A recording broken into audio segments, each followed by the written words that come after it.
Shalom, kembali dalam program Deep Talk with Pase. Pada malam hari ini kita akan melanjutkan tadarusan Alkitab kita. Dan saya berharap senantiasa saudara terus sehat dalam berkat Tuhan di minggu yang baru. Terus dalam semangat bekerja dengan motivasi yang benar. Sehingga kita berusaha untuk do the best dalam bidang kita masing-masing. Berusaha untuk melakukan segala sesuatu seperti untuk Tuhan, ya. Dan kerjakan aja bagian kita, ya. Nggak usah mikir yang macam-macam, nggak usah berimajinasi yang terlalu gimana gitu, ya. Kalau kita firm dalam bagian kita, mengerjakan tanggung jawab, setia dalam perkara kecil, ya. Nanti perkara besar, nanti hal-hal yang ajaib itu pasti akan menyertai kita, karena Tuhan yang berjanji. Dan saya bukan saja mengimani, tapi saya juga sedang menghidupi senantiasa, saudara ya. Jadi, percaya bahwa ada pertolongannya senantiasa sempurna atas kita. Dia adalah Allah yang Immanuel. Dan saya berharap itu tergenapi atas hidup kita, saya, dan saudara, dan keluarga tentunya. Ya, kita sebelum masuk dalam tadarusan pada malam hari ini, saya mengajak kita untuk satu dalam hati kita berdoa. Bapak, kami mengucap syukur pada malam hari ini kami boleh ada dalam program Deep Talk with Pase kembali. Dan doa kami Tuhan Yesus, apa yang kami baca pada malam hari ini kami ingin membahas tentang atau membaca tentang Matius pasal 21. Doa kami agar setiap kata firman yang kami baca itu memberkati kami semuanya. Dan kami siap untuk diberkati oleh-Mu pada malam hari ini. Haleluya. Amin. Saudara, siapkan Alkitab kita masing-masing ya. Kita belajar untuk sungguh-sungguh sehingga beberapa menit ke depan ayat-ayat yang kita baca tuh nggak lalu begitu saja, tapi benar-benar memberkati kita semuanya. Kita siapkan Alkitab kita Matius pasal 21. Haleluya.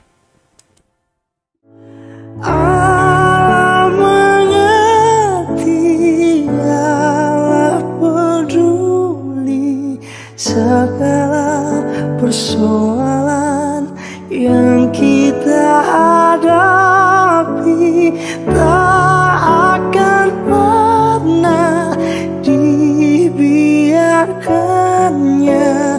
Ku bergumul sendiri sebab Allah mengerti.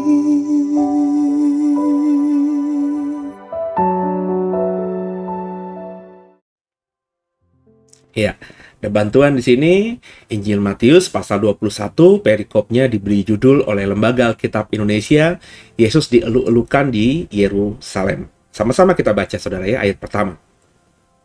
Ketika Yesus dan murid-muridnya telah dekat Yerusalem dan tiba di Betfage yang terletak di Bukit Zaitun, Yesus menyuruh dua orang muridnya dengan pesan, pergilah ke kampung yang di depanmu situ, ya.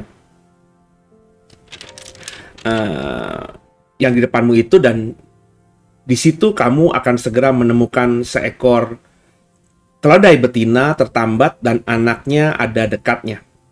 Lepaskanlah keledai itu dan bawalah keduanya kepadaku. Dan jikalau ada orang menegur kamu, katakanlah Tuhan memerlukannya. Ia akan segera mengembalikannya. Hal itu terjadi supaya genaplah firman yang disampaikan oleh Nabi, katakanlah kepada putri Sion, lihat, rajamu datang kepadamu, ia lemah lembut dan mengendarai seekor keledai beban yang muda. Maka pergilah murid-murid itu dan berbuat seperti yang ditugaskan Yesus kepada mereka. Mereka membawa keledai betina itu bersama anaknya, lalu mengalasinya dengan pakaian mereka, dan Yesus pun naik ke atasnya. Orang banyak yang sangat besar jumlahnya menghamparkan pakaiannya di jalan. Ada pula yang memotong ranting-ranting dari pohon-pohon dan menyebarkannya di jalan. Dan orang banyak yang berjalan di depan Yesus yang mengikutinya dari belakang berseru katanya, Hosana bagi anak Daud, diberkatilah dia yang datang dalam nama Tuhan. Hosana di tempat yang maha tinggi. Dan ketika ia masuk Yerusalem, gemparlah seluruh kota itu dan orang berkata, siapakah orang ini?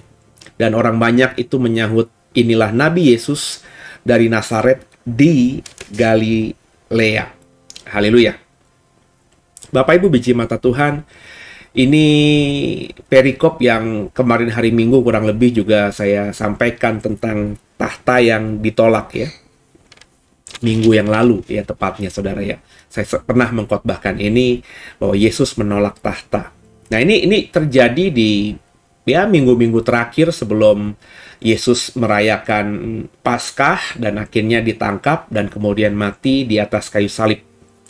Jadi Yesus sudah dekat dengan Yerusalem, ya. Dia tiba di Betfage yang terletak di Bukit Zaitun, sedikit di luar Yerusalem.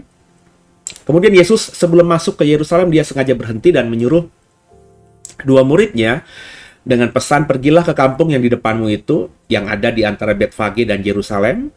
Dan kalau kau temu seekor keledai betina tertambat dan anaknya ada dekatnya, lepaskanlah keledai itu dan bawalah keduanya kepadaku. Dan jikalau ada orang yang menegur kamu, katakanlah Tuhan memerlukannya dan ia akan segera mengembalikannya. Jadi Yesus menyuruh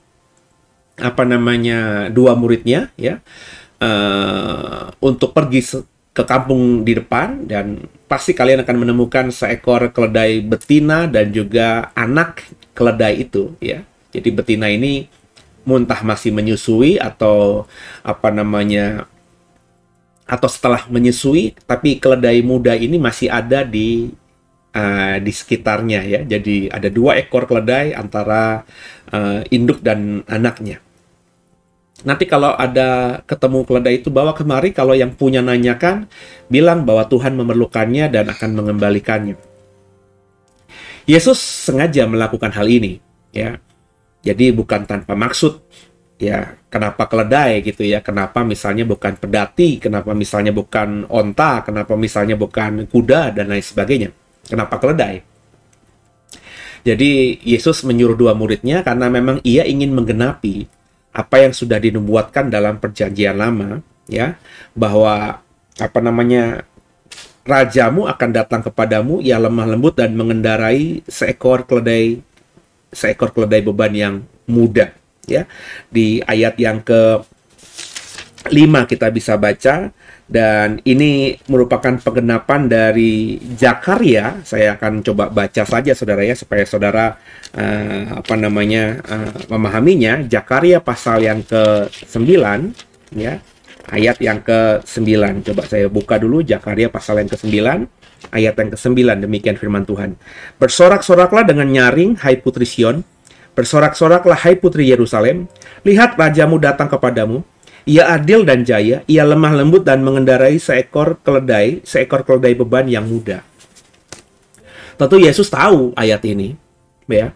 Ayat ini tentu dia, ya, bapaknya yang memberikan kepada Zakaria untuk disampaikan kepada orang Israel, dan dia harus menggenapi nubuatan itu.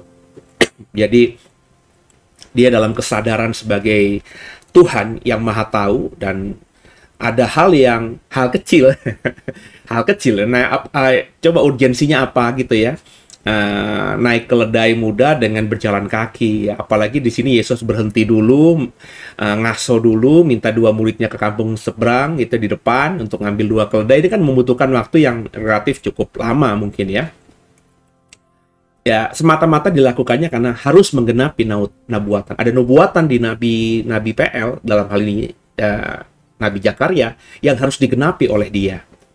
Jadi itu kenapa saya berkata bahwa semua nubuatan di PL tentang mesianik, tentang Tuhan, ya bukan cuma spesifik nubuatan mesianik saja, tapi semua nubuatan di PL itu pasti harus digenapi.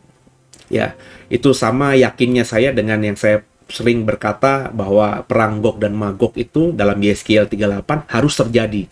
Karena yang saya pelajari dan hampir semua teolog-teolog perjanjian lama dan orang-orang yang bergerak atau mendalami tafsir dari nubuatan kitab nabi-nabi itu mengatakan Yeskiel 38 bicara soal perang Gog dan Magog itu belum pernah terjadi sepanjang sejarah dunia ini, sepanjang sejarah berdirinya bangsa Israel.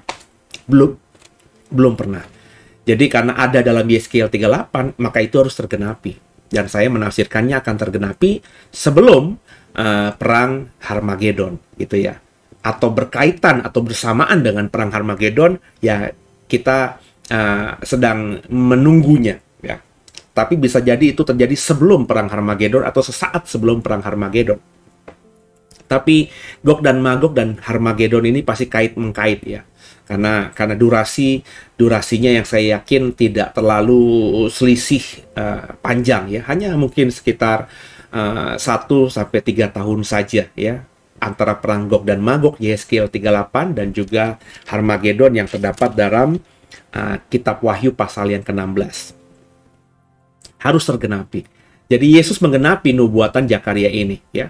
Dan akhirnya murid-murid yang ditugaskan berbuat seperti yang Yesus lakukan. Dia atau mereka membawa keledai betina itu, kemudian mengalasinya dengan pakaian mereka, dan Yesus pun dinaikkan ke atas keledai betina yang masih muda itu.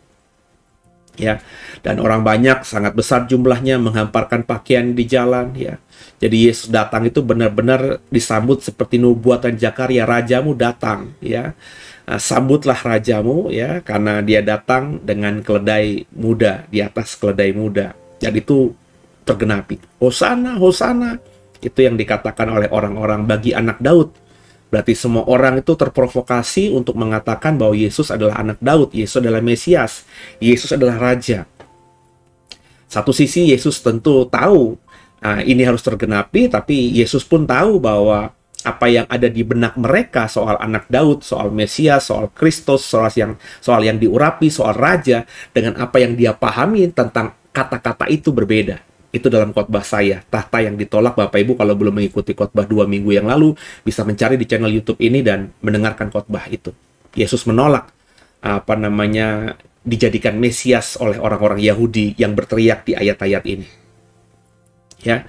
Dan gempar seluruh Yerusalem karena hiruk pikuk dan juga keramaian yang ditimbulkan ketika Yesus naik keledai dan masuk ke Yerusalem, sehingga orang bertanya satu dengan lain, siapakah dia? Ya, semua orang hampir memahami bahwa Yesus bukan manusia biasa, bukan rabai biasa. Banyak mereka yang sudah meyakini bahwa Yesus adalah nabi. Jadi dikatakan Nabi Yesus dari Nazaret di Galilea. Meskipun ini dinyinyirin ya sama orang-orang beragama, orang ahli Taurat dan juga orang Farisi yang mendalami Alkitab ya, Taurat Tuhan di Perjanjian Lama, karena nggak pernah dalam sejarahnya ada nabi dari Nazaret atau nubuatan tentang kelahiran seorang nabi atau orang hebat dari Nazaret. Itu nggak ada. Makanya mereka bertanya atau berkata, apa ada yang hebat dari Nazaret? Kurang lebih begitu, saudara ya. Tapi inilah faktanya, kebanyakan orang umum ya, orang awam, kebanyakan orang Yahudi itu memberi stempel nabi pada Yesus Kristus kita. Kita baca lanjut ayat berikutnya ya. Yesus menyucikan bait Allah bersama saya ya, ayat 12. Lalu Yesus masuk ke bait Allah dan mengusir semua orang yang berjual beli di halaman bait Allah. Ia membalikan meja-meja penukar uang dan bangku-bangku pedagang merpati. Dan berkata kepada mereka, ada tertulis, rumahku akan disebut rumah doa, tapi kamu menjadikannya sarang penyamun. Maka datanglah orang-orang buta dan orang-orang timpang kepadanya di dalam bait Allah itu, dan mereka disembuhkannya.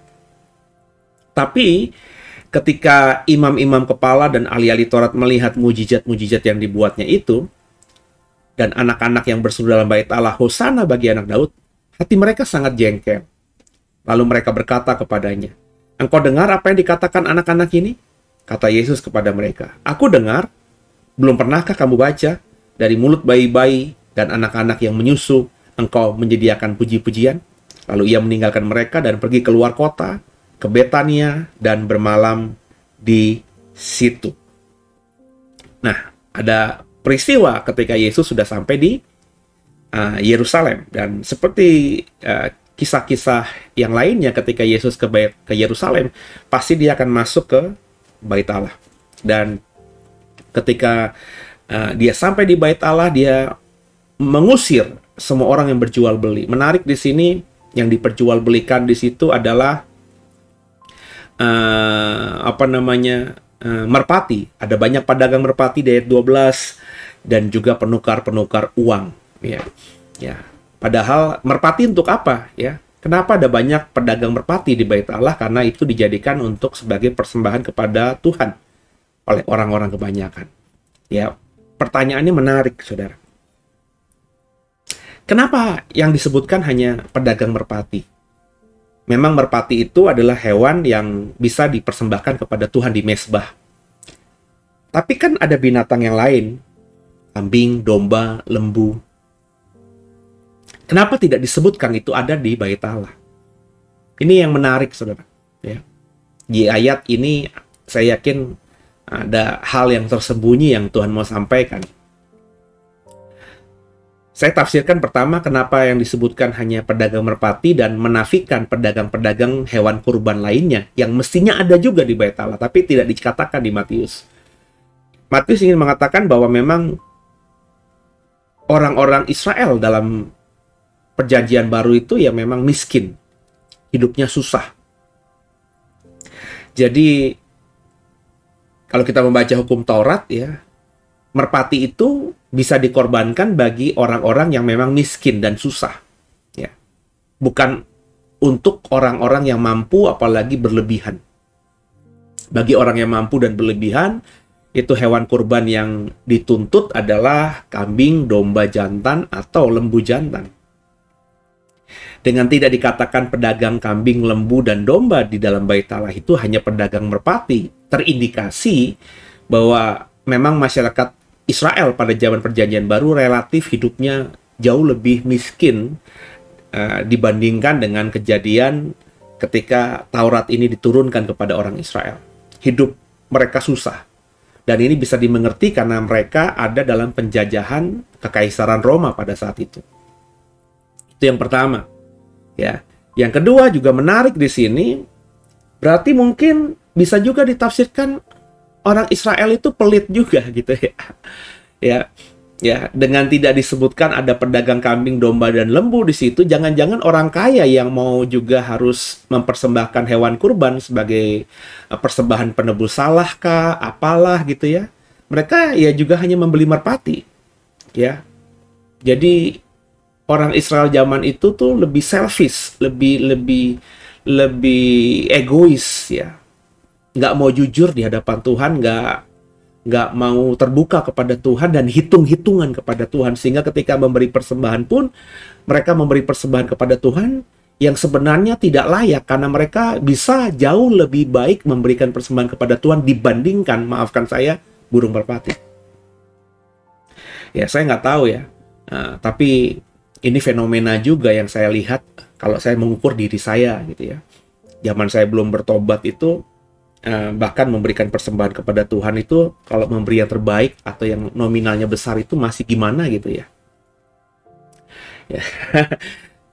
Kadang diberikan waktu zaman saya kecil, diberikan persembahan sama orang tua untuk diberikan ke sekolah minggu ya, dalam ibadah sekolah minggu misalnya berapa, tapi kita mampirin dulu sebelum sampai gereja beli apalah gitu ya, karena di depan gereja tuh banyak tukang jualan zaman saya dulu ya, kecil. Kalau sekolah minggu itu pasti tukang bakso lah, tukang pokoknya mainan-mainan gitu, tukang ager-ageran. Zaman saya kecil kan berarti sekitar tahun 70-80-an gitu ya, itu selalu ada di depan gereja.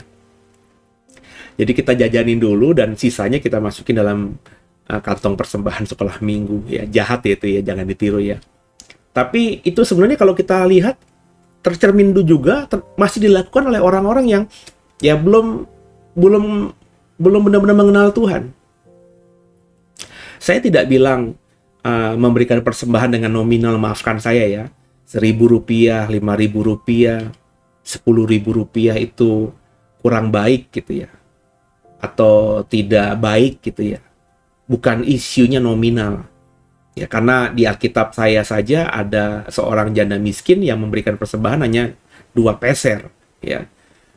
Tapi ingat, janda miskin itu memberikan persembahan 2 peser, itu adalah semua yang dia miliki. Jadi ya, dia ketika memberikan persembahan 2 peser yang kecil nominalnya itu, dia nggak punya pegangan uang lagi.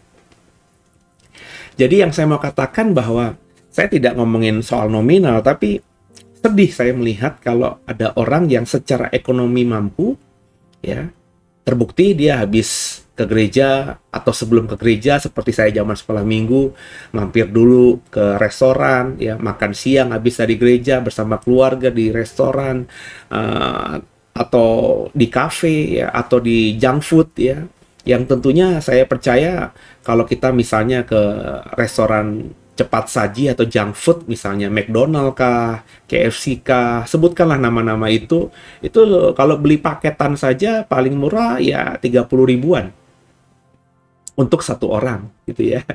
Paling murah loh, saudara.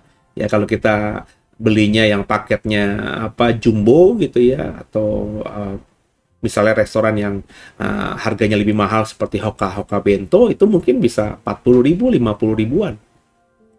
Ya. Untuk makan siang, setiap anggota keluarga kita bisa, ya, paling sedikit 50 ribu. Itu kalau di junk food. Kalau di restoran seafood, ya, itu nominalnya per orang, ya, per kepala bisa besar lagi, lebih besar lagi, ya. Pengeluarannya lebih besar lagi.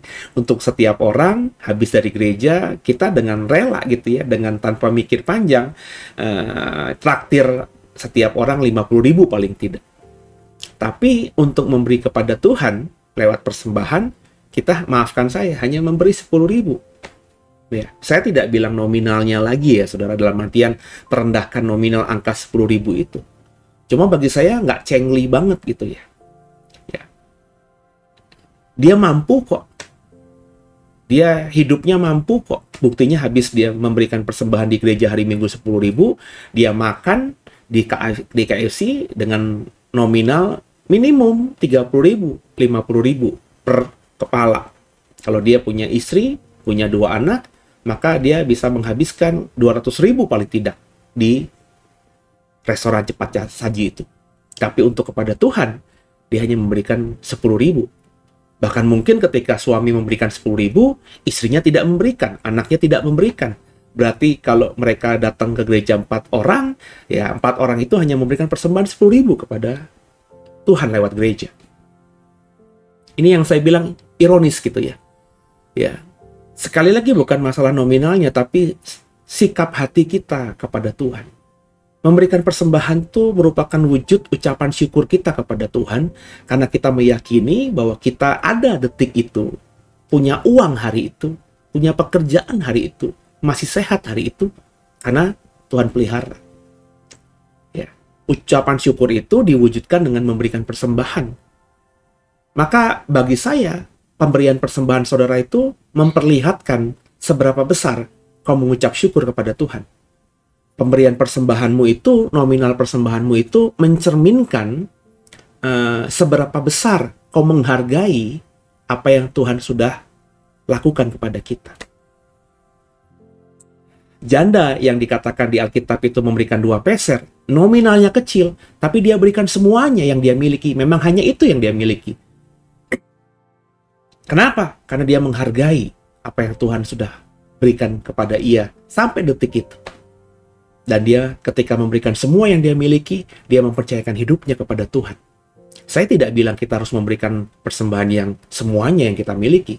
Bukan juga itu isunya. Ya. Kecuali kalau Tuhan suruh, ya silakan saja lakukan. Tapi kalau Tuhan nggak suruh, bukan itu isu penekanannya. Tapi ya, jangan hitung-hitungan sama Tuhan. Beri yang terbaik sama Tuhan, saudara. Ya. Apa yang dikatakan di dalam ayat-ayat ini mengindikasikan orang Israel yang hidup di perjanjian baru di zaman Tuhan Yesus itu, dengan Alkitab di dalam Matius ini tidak mengatakan ada penjual kambing, domba, dan juga lembu, maka berarti orang kaya yang datang ke bait Allah untuk beribadah dan mau memberikan persembahan korban di atas mezbah di bait Allah, ya hanya beli merpati juga. Dan bagi mereka memberikan merpati itu ya sesuatu yang biasa saja. Ya.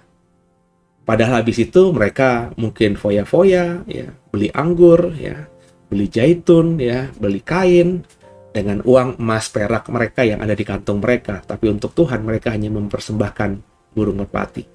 Jadi Tuhan marah pada saat itu karena tadi ya, di rumahnya Tuhan, di bait Allah, jadi transaksi, jadi ada transaksi ekonomi.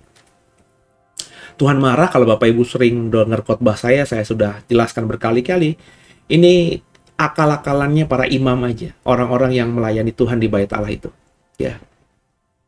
Mereka dengan alasan bahwa hewan kurban yang dibawa orang ke bait Allah itu sudah cacat, ya, tidak kudus, tidak sempurna. Mungkin dalam perjalanan jauh, ya, burung merpati yang dibawa dalam keranjang begitu, ya akhirnya mungkin mengepak-kepakan sayapnya dan akhirnya luka, sayapnya ada yang patah. Ketika diberikan kepada imam untuk dipersembahkan di mezbah, imam melihat, wah ini nggak bagus nih, cacat nih, nggak bisa, ya. Ada orang bawa kambing domba juga mungkin, ya, dari perjalanan jauh dari Nazaret menuju ke Yerusalem, ya, di tengah melewati padang gurun itu terpelosok, kakinya akhirnya kesleo gitu ya, terplecok gitu ya, sehingga ketika mau dikorbankan ya nggak sah karena cacat. Awalnya karena itu, pasti karena 1-2 kasus seperti itu, sehingga akhirnya imam-imam bilang ya sudahlah, daripada kalian bawa binatang korban dari rumah, mendingan kalian kalau mau datang ke bait Allah, mau mempersembahkan hewan kurban kepada Tuhan di bait Allah, di mezbah ini, ya kalian bawa uang saja. Kemudian beli nanti dari kami di sini. Jadi binatangnya masih fresh, ya, from the oven gitu ya. Nggak cacat karena diperjualbelikan di halaman bait Allah dan langsung dibawa ke mezbah. Jadi ya masih seger gitu ya, masih fresh gitu ya. Ya awalnya saya yakin mungkin motivasinya benar, tapi lama-kelamaan ini cuan juga, ini menguntungkan juga, dan akhirnya ya apa yang dilakukan para imam ya mencari kesempatan untuk mendapatkan uang dari jual beli hewan korban ini, ya. Kemudian juga ada orang yang penukar uang. Jadi orang mungkin bawanya perak, bawanya emas, ya, mungkin bawanya ya yang lain gitu ya, ya. Terus untuk bisa membeli burung merpati harus dipertukarkan itu semua dengan uang, dan uang itu jadikan transaksi untuk membeli merpati. Ada hal-hal seperti itu, sehingga mungkin awalnya itu niatnya baik, tapi karena tergoda dengan keuntungan yang didapatkan, akhirnya jadi semakin jauh. Ini juga menarik untuk kita dalami bahwa dalam kehidupan ini, dalam pelayanan, kadang-kadang motivasi awal itu bagus. Ya, dalam hidup ini ketika kita mau berbisnis, ketika kita mau berusaha, ketika kita mau bekerja, semua kita mungkin memiliki motivasi atau tujuan yang baik pada awalnya. Begitu juga dengan rekan-rekan yang mau melayani Tuhan, ya. Saya juga melihat banyak sekali, dan itu sempat juga menghantui atau mau merusak pelayanan saya dengan godaan-godaan seperti itu. Awalnya semuanya saya yakin tulus. Tapi ketika mulai melayani, mulai punya nama, mulai dicari orang, mulai akhirnya bergaining, tawar-menawar, menolak jadwal, menerima jadwal, kurang lebih seperti itu. Akhirnya motivasi kita ke depannya, ya, menerima ya jadwal yang diberikan kepada kita dari gereja yang besar, karena kita tahu persembahan kasihnya besar. Kalau yang kecil kita tolak. Kenapa? Kita tahu persembahan kasihnya kecil. Dalam hidup berbisnis juga begitu, motivasinya awal, tapi ketika ada keuntungan yang didapatkan dan menggiurkan, ya, akhirnya kita kalap. Saya tahu banget satu orang yang saya yakin sejak saya ketemu sama dia, lo emang di situ, calling lo di situ, bisnis lo di situ, ya. Jadi di situ aja, ya, nggak usah ngoyo-ngoyo yang macam-macam. Toh faktanya dengan kerja bisnis yang di situ, hidupmu dan keluargamu tercukupi, dan jauh lebih dari cukup bahkan saya bilang. Tapi ketika ketemu orang, ya, kenalan, ya, ya, tergoda dengan bisnis yang jauh lebih besar, ya, lebih menggiurkan secara keuntungan, ya. Ya, tanpa pikir panjang, tanpa menggumuli, ya. Langsung diambil dan akhirnya gagal dan habis semua yang dia miliki. Ya. Godaan itu selalu ada. Ya. Ini yang tercermin, yang saya dapatkan, yang saya baca di dalam peristiwa Yesus menyucikan bait Allah. Bahwa apa yang diperjualbelikan di bait Allah, meja-meja penukar uang, meja-meja atau bangku-bangku pedagang merpati yang dijungkir balikan oleh Yesus, itu karena diawali dengan motivasi yang benar, tapi karena ada keuntungan yang bisa memuaskan dagingnya, akhirnya menjadi sesuatu yang dilakukan. Imam-imam yang tugasnya hanya melayani Tuhan, menjadi perantara antara umat dengan Tuhan, menerima persembahan yang dibawa umat untuk diberikan kepada Tuhan, disampaikan kepada Tuhan, lewat ritual-ritual agama Yahudi saat itu, sekarang jadi pebisnis, jadi jualan. Saya sangat nggak heran kalau saya akhirnya nanti tahu informasinya ketika nanti sudah di surga misalnya, ya, terbukakan semuanya, bahwa yang menjadi big boss-nya adalah imam besar. Imam besar yang mengizinkan semua itu karena dari setiap merpati yang terjual, dari setiap uang yang ditukar, dari setiap keuntungan yang didapatkan di pasar yang ada di bait Allah itu, dia mungkin dapat 10% dari keuntungan yang didapatkan pedagang. Dan itu cuan besar. Karena yang berjualan bukan satu orang, dan jual beli persembahan kurban yang ada di bait Allah itu bukan musim-musim tertentu, meskipun kalau di hari-hari raya agama itu omsetnya jauh lebih besar, tapi setiap hari orang Israel itu pasti ke Yerusalem, pasti ke bait Allah. Ada ritual setiap hari berdoa 3 kali ke bait Allah menghadap Tuhan. Dan orang Israel memang terbiasa mendapatkan pengajaran kalau berdosa harus menyucikan dosa dengan korban penebus salah. Jadi datang ke bait Allah, ke Yerusalem, kalau merasa salah, membeli merpati di halaman bait Allah, itu bisa dilakukan ya mungkin jauh lebih sering daripada yang kita bayangkan sebelumnya. Dan itu keuntungan yang luar biasa. Ya. Jadi Tuhan marah karena menjadikan rumah Bapaknya sebagai sarang penyamun. Ya. Tapi setelah dia marah, dia bukan kemudian marahin semua orang, ya. Yesus marahnya tidak membabi buta. Tapi kalau kita baca dari ayat 14, habis dia marah menjungkir balikan semua orang-orang yang mencari keuntungan di bait Allah itu, lalu orang-orang yang datang kepadanya yang buta, yang timpang, dia tidak marahi, tapi disembuhkannya.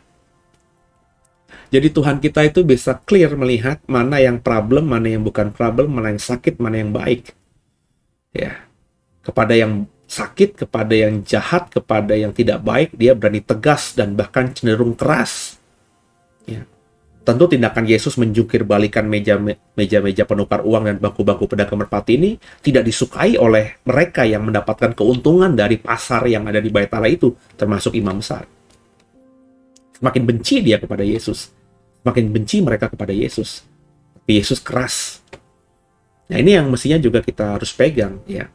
Kita nggak bisa kompromi. Kalau jahat, kalau salah, kalau nggak bagus, ya kita harus keras juga. Keras itu ya bukan saja dengan tindakan, tapi mengeluarkan statement kita. Ya. Itu kenapa saya bilang saya sedih gitu ya, kalau ada orang yang misalnya ngefans sama seseorang, ya. Sehingga kalau udah ngefans sama seseorang, ngefans sama artis kah, ngefans sama presiden kah gitu ya, itu apa yang dilakukan oleh artisnya, apa yang dilakukan oleh presidennya, mau yang dilakukan itu salah atau benar, di mata mereka benar aja. Sehingga mereka bisa membuli, bisa menghakimi orang-orang yang tidak suka dengan artis yang diidolakannya atau presiden yang diidolakannya. Dan ini terlihat sekali, ya, di dunia maya, di sosial media. Bapak Ibu misalnya coba cari aja artis siapa yang populer, ya. Itu kalau dia bikin salah, tetap aja gitu banyak orang yang mendukungnya, pro sama dia.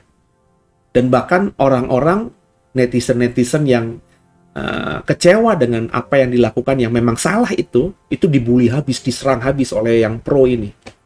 Ya. Fans fanatik. Itu yang terjadi juga dalam dunia politik.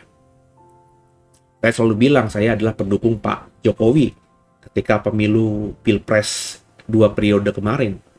Sampai sekarang saya masih berharap banyak dengan beliau.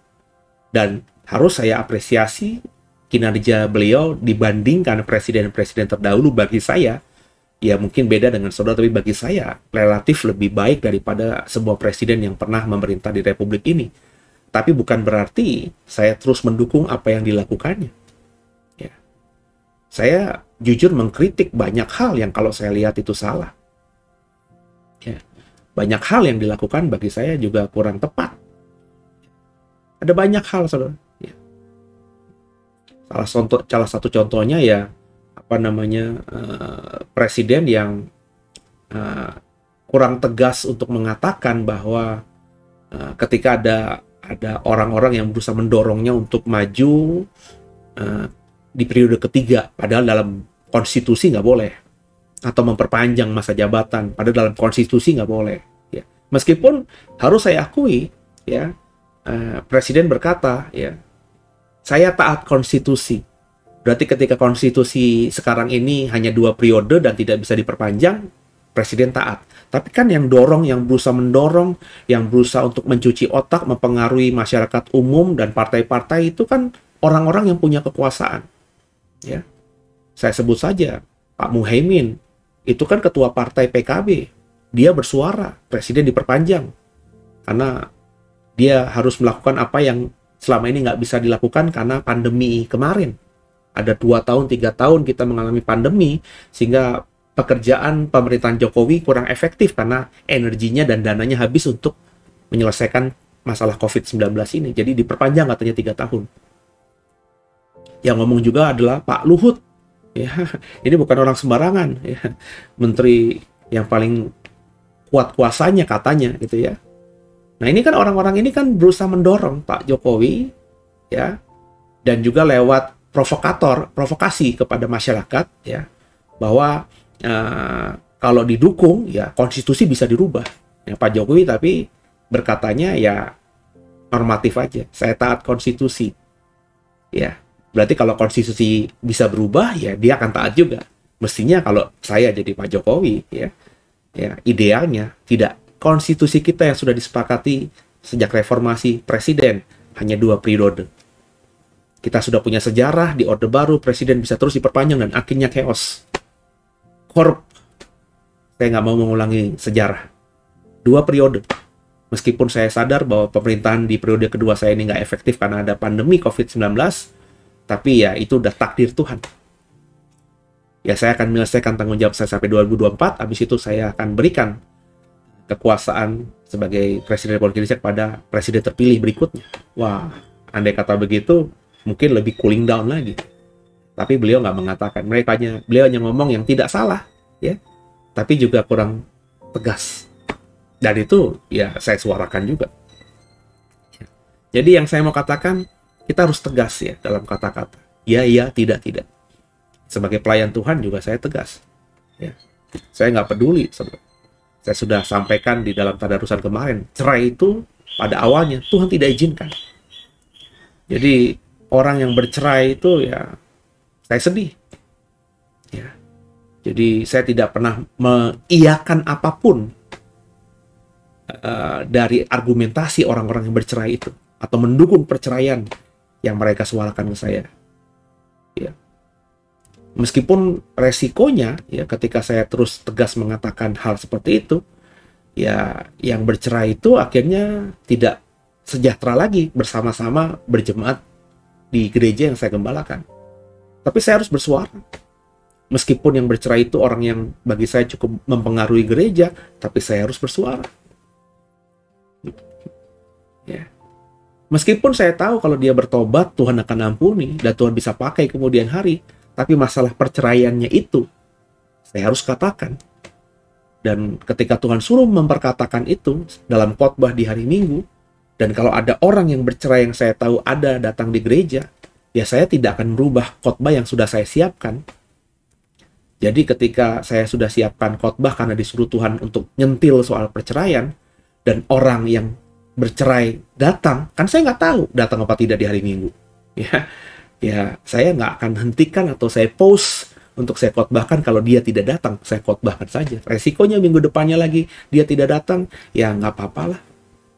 Ya, sebab saya belajar untuk terus menyenangkan Tuhan dan bukan manusia. Ya. Nah, ini harus diperkatakan bagaimana saudara. Ya. Jadi Yesus mengusik orang-orang yang cari makan dengan rakus di bait Allah dengan jadi penjual hewan kurban dan penukar uang. Tapi kepada orang yang membutuhkan pertolongannya, Yesus menyembuhkan mereka dan mujizat terjadi. Ya.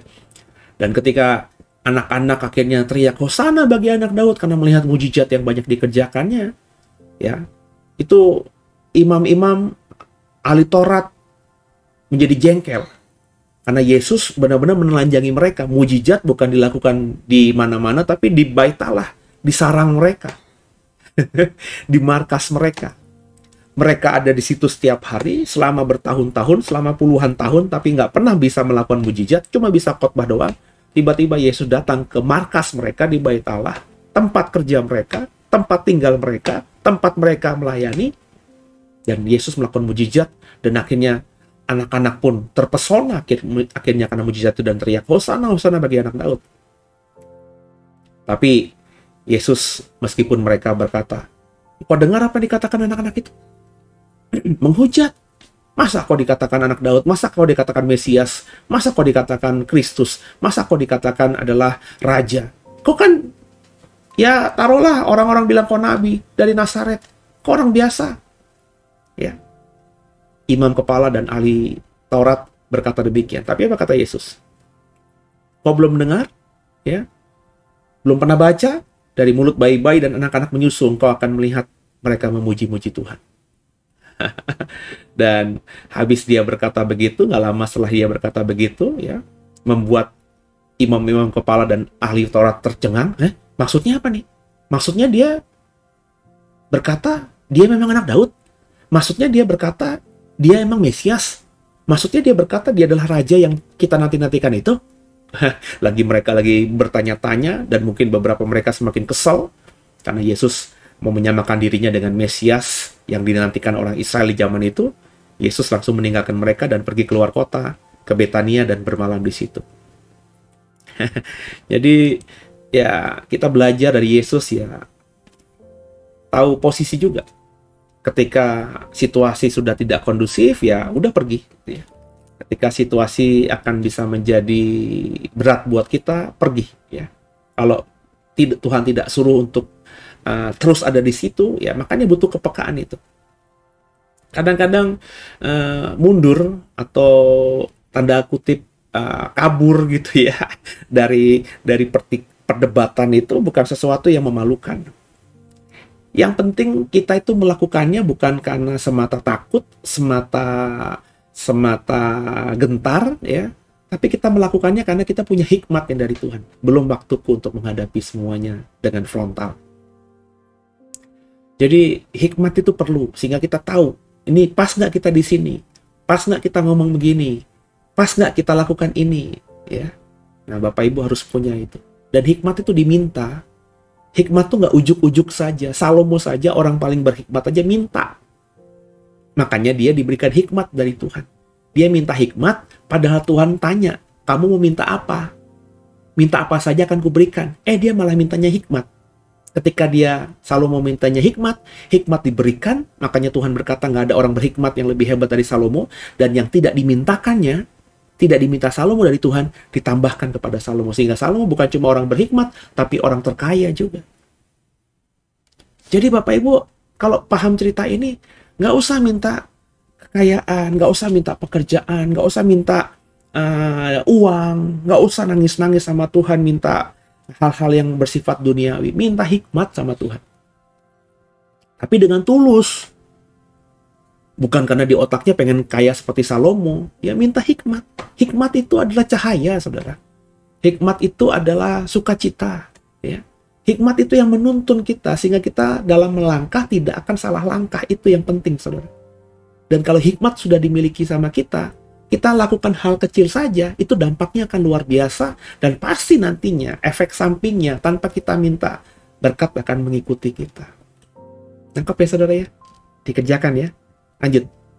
Perikop berikutnya, Yesus mengutuk pohon ara. Pada pagi-pagi hari, dalam perjalanannya kembali ke kota, Yesus merasa lapar. Dekat jalan ia melihat pohon ara lalu pergi ke situ, tapi ia tidak mendapat apa-apa pada pohon itu selain daun-daun saja. Katanya pada pohon itu, engkau tidak akan berbuah lagi selama-lamanya. Dan seketika itu juga keringlah pohon ara itu. Melihat kejadian itu terjenganglah murid-muridnya, lalu berkata, bagaimana mungkin pohon ara itu sekonyong-konyong menjadi kering? Yesus menjawab mereka, aku berkata kepadamu, sesungguhnya jika kamu percaya dan tidak bimbang, kamu bukan saja akan dapat berbuat apa yang kuperbuat dengan pohon ara itu, tapi juga jikalau kamu berkata kepada gunung ini, beranjaklah dan tercampaklah ke dalam laut, hal itu akan terjadi. Dan apa saja yang kamu minta dalam doa dengan penuh kepercayaan, kamu akan menerimanya. Ini beberapa waktu yang lalu dalam ibadah komunitas sel di tempat kami, di The Way, saya sharing ini kepada yang ikut komsel pada saat itu. Yesus mengutuk pohon ara, ya. Dalam perjalanannya, ya, kan Yesus kan habis dari Bait Allah itu kan ke Betania, bermalam di situ. Betania itu sama Yerusalem itu nggak jauh, saudara, ya. Ya hanya lemparan batu. Kayak Betfage itu hanya di sekitar Bukit Zaitun. Bukit Zaitun sama Yerusalem itu ya paling jalan 1 jam sampai, saudara. Kalau jalannya santai. Jadi dekat sekali. Nah, pagi-pagi Yesus kembali ke kota, ke Yerusalem maksudnya. Dan Yesus entah mungkin belum sarapan, merasa lapar, dan dekat jalan ia melihat pohon ara lalu pergi ke situ. Tapi dari pohon ara itu dia tidak temukan buah ara, hanya daun-daunnya saja. Kalau Bapak Ibu misalnya membaca cerita ini yang terdapat dalam Injil Markus, ketika peristiwa ini terjadi, ketika Yesus mau menghampiri pohon ara berharap pada buah ara, memang bukan lagi musim buah ara. Jadi kalau belum musimnya, ya datang ke pohon ara meskipun sudah banyak daunnya, ya pasti nggak ada buahnya, gitu kan ya. Jadi Yesus mestinya tahu bahwa pohon itu karena bukan musimnya atau belum musimnya, nggak ada buahnya. Tapi kesannya Yesus marah dan langsung berkata, engkau tidak akan berbuah lagi selama-lamanya. Di ayat yang ke-19 itu, dan seketika itu juga keringlah pohon ara itu dan mati pohon ara itu, kalau kita membaca di Injil Markus. Ya, kenapa Yesus emosional? Katanya Yesus bisa puasa 40 hari 40 malam. Katanya Yesus orang yang sabar. Kok gara-gara lapar, terus temukan pohon ara yang tidak berbuah, dia marah, mengutuk pohon ara itu, dan akhirnya pohon ara itu kering lalu mati. Sebenarnya kalau ayat ini dibaca begitu saja, ya cuma seperti yang tampilan kita bisa temukan dalam kalimat-kalimatnya, kita bisa menafsirkan Yesus kayaknya emosional, ya, lapar, sehingga emosi. Kalau orang lapar tuh kan nggak bisa berpikir normal. Kita bisa menafsirkan begitu, tapi kalau bagi saya, kenapa peristiwa yang kurang baik ini ya kok dicatat juga oleh Matius dan juga oleh Markus? Ya, apa urgensinya? Apa hebatnya? Apa baiknya Yesus mengutuk pohon ara dan ceritanya atau kisahnya dicatat sehingga kita yang hidup 2000-an tahun kemudian, ya bahkan yang nggak tahu pohon ara itu sebel, ya kan? Bapak Ibu yang pecinta tanaman tentu kesel dengan peristiwa ini kalau kita hanya membaca ayat-ayat ini saja. Kenapa Tuhan yang kita sembah kok mengutuki tanaman? Kita kan pecinta tanaman. Ya kalau bukan musimnya, ya masa kita punya pohon mangga, bukan musim mangga, terus kita berharap dia buah? Masa belum musim buah durian, pohon durian kita berharap ada buah duriannya? Ya aneh-aneh aja. Ya belum musimnya, ya nggak usah berharap ada buahnya dong. Ini Yesus nih berarti ini nggak bisa menahan diri. Oh, kita bisa menafsirkan itu macam-macam. Tapi kalau kita hubungkan dengan ayat-ayat di bawah, di mana ini dihubungkan dengan jangan bimbang, jangan percaya. Kalau kau beriman dan percaya, bilang gunung ini beranjak, maka gunung ini akan beranjak. Bahkan kalau kau bilang gunung ini akan tercampak ke laut, gunung ini akan tercampak ke laut. Ya. Apa saja yang kamu minta dalam doa dan penuh kepercayaan, kamu akan menerimanya, ayat 22 itu. Ini berarti dihubungkan dengan apa? Dihubungkan dengan kuasa. Pohon ara ini adalah gambaran dari orang Israel. Orang Israel bukan saja orang yang punya darah Israel, tapi orang Israel juga bicara mengenai kita, orang percaya kan saudara. Jadi pohon ara ini bicara tentang kita. Yesus datang kepada kita. Kita nggak bisa berargumen kepada Yesus yang lagi datang kepada kita.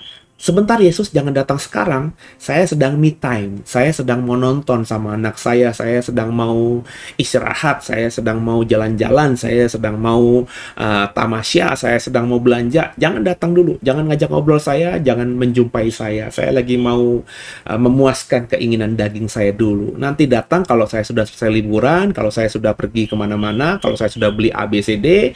Nanti saya melayani lagi. Nah, pas saya lagi melayani lagi, kau datang baru. Sehingga kau dapati aku lagi berbuah. Nggak bisa gitu. Pohon ara itu gambaran kita.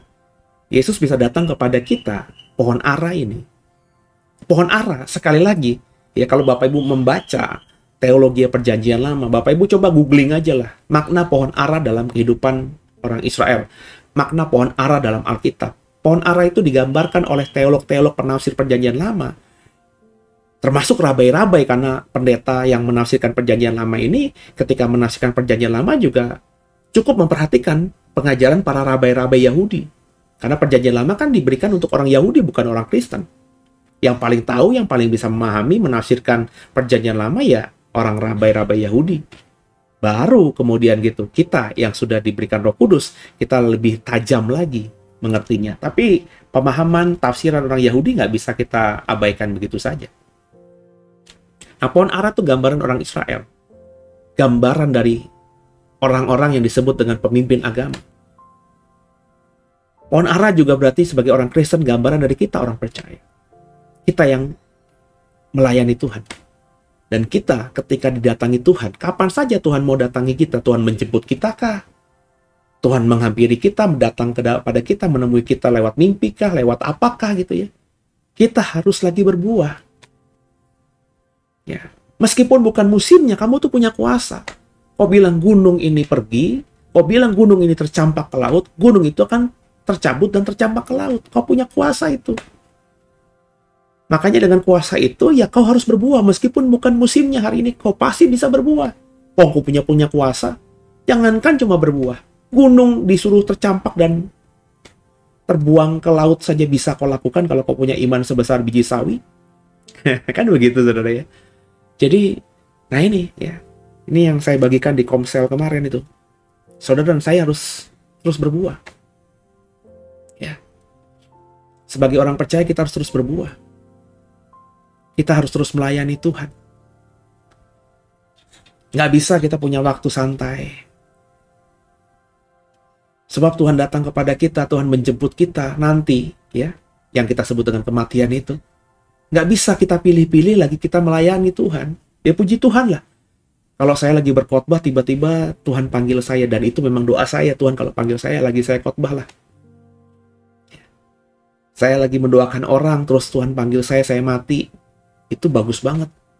Tapi kan itu hanya permohonan saya, permintaan saya. Dan Tuhan menjemput saya nanti, ya, untuk dibawanya ke surga. Itu kan semaunya dia, suka-sukanya dia, waktunya dia. Dan ketika dia menjemput saya harus sedang berbuah. Nggak bisa saya lagi santai-santai, ya. Sepanjang umur saya melayani Tuhan, terus saya bilang, setahun ini saya mau santai ya. Saya mau ke Afrika, jalan-jalan. Saya mau ke Brasil, lihat orang nari samba, ya. Saya mau ke Hawaii, lihat orang pakai bikini, gitu, saudara. Terus saya lagi melakukan hal-hal itu refreshing karena sepanjang 60 tahun saya melayani Tuhan. Setahun aja saya mau istirahat. Lagi hal-hal yang kayak gitu, lagi di pantai di Hawaii, lihat orang pakai bikini, perempuan pakai bikini, tiba-tiba Tuhan datang. Lagi nggak berbuah. Kacau, saudara. Apa yang sudah saya lakukan hebat-hebat di masa lalu untuk Tuhan, sia-sia. Nangkap ya, saudara? Pesan ini tajam. Pesan ini dalam. Ya, saya berharap saudara memahaminya. Kalau kau hari ini, detik ini, lagi dengar ini, belum sepakat dengan tafsiran saya, coba berdoa sama Tuhan. Coba renungin lagi. Coba tanya Tuhan lagi. Tafsirannya Pase ini tepat nggak Tuhan? Kalau Tuhan memberikan jawaban yang berbeda dengan tafsiran saya, saudara sharing itu kepada saya ya. Lewat kolom komentar juga Japri, ada ini semua, ada apa namanya,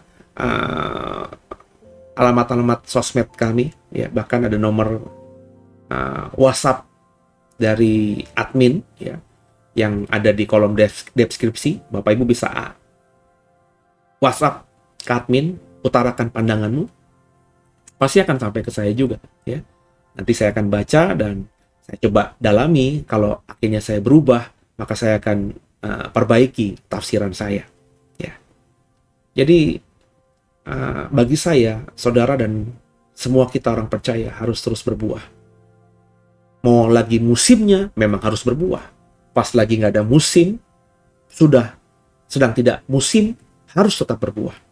Orang Kristen, mau kemarau, mau hujan, mau musim gugur, musim dingin, musim semi, ya, apapun musim yang ada, bahkan musim pancaroba sekalipun, yang membuat dunia pertanian itu nggak bagus di dalam musim pancaroba, kita sebagai pohon aranya Tuhan harus terus berbuah. Semoga diberkati, semoga dipahami, semoga kita bisa berbuah senantiasa baginya. Naikkan syukurku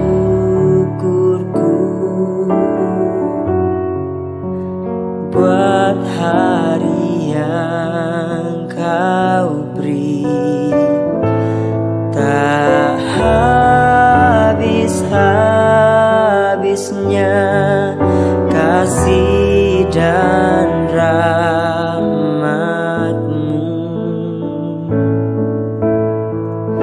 Selalu baru dan tak pernah terlambat pertolongan-Mu, besar setiamu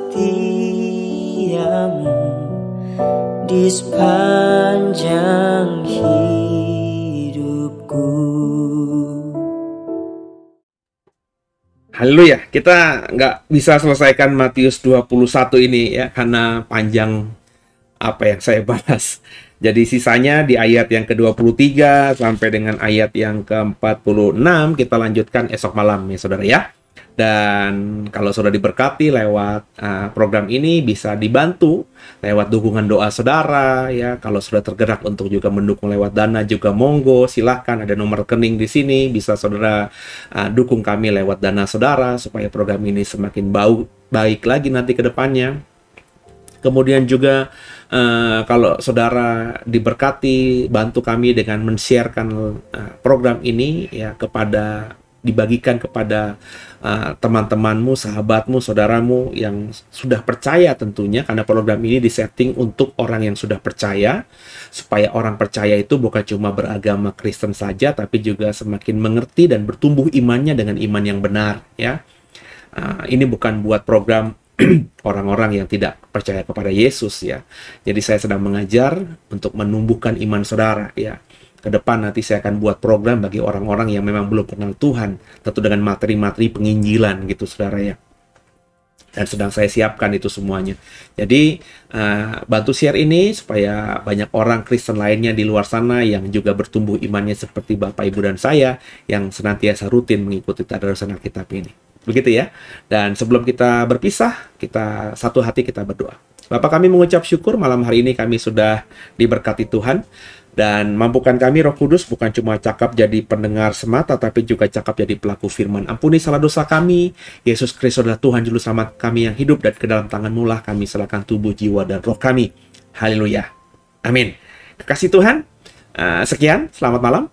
Saya berdoa malam hari ini semua saudara tidurnya diberkati, dan esok pagi boleh bangun dengan bugar, dan semua tanggung jawab kewajiban apapun yang diberikan di pundak saudara bisa kerjakannya dengan terbaik. Maka lakukanlah yang terbaik, lakukan seperti untuk Tuhan. Haleluya. God bless you.